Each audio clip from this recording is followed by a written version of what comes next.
Baiklah, Assalamualaikum warahmatullahi wabarakatuh. Selanjutnya di sini saya akan menjelaskan tentang beberapa hal unik yang ditemukan dalam pembelajaran berbasis game yang di streaming melalui weblog. Nah, banyak sekali hal-hal unik yang bisa ditemukan dengan pembelajaran berbasis game ini.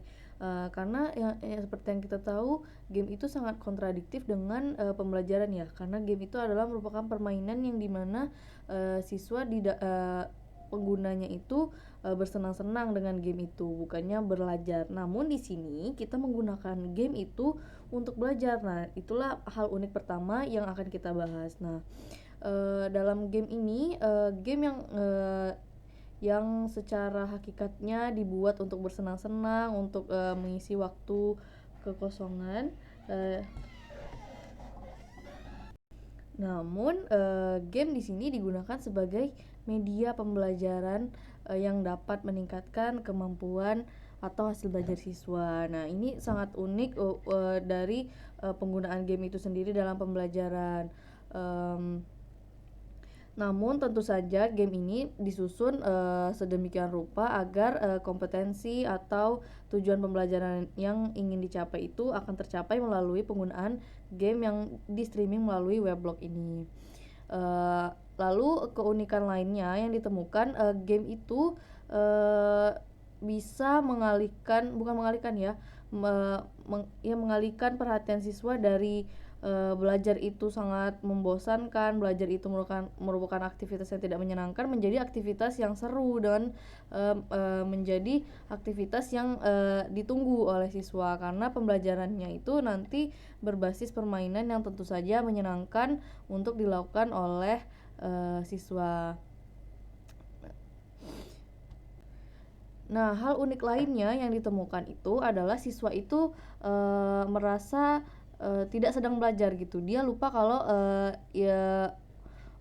gunanya permainan itu untuk belajar. Namun mereka secara tidak langsung belajar melalui permainan itu. Contohnya, misalnya ini ada game yang untuk tujuannya itu untuk memperkuat ingatan siswa terhadap tabel perkalian.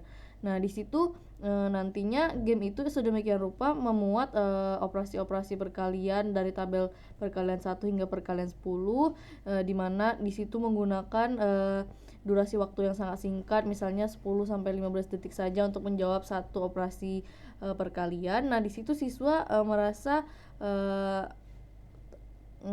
merasa bersenang-senang melalui game itu, dan dia tidak merasa sedang dipacu untuk mengingat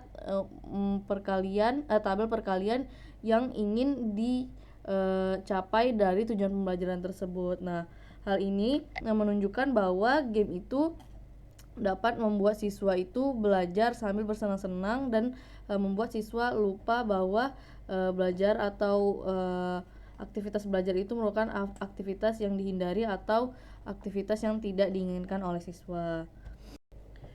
Nah, sedangkan kompetensi yang bisa dicapai dari penggunaan game pembelajaran berbasis game ini yaitu tentunya adalah kemampuan berpikir kritis dan analisis siswa dengan cepat, karena game itu hanya memuat masalah-masalah yang dibuat secara singkat, namun dapat siswa itu nantinya harus menganalisis soal atau pertanyaan yang diajukan di dalam game tersebut, sehingga kemampuan berpikir kritis dan analisis siswa dapat dibentuk melalui game itu. Sedangkan untuk kompetensi lainnya itu tentu saja menyesuaikan dengan isi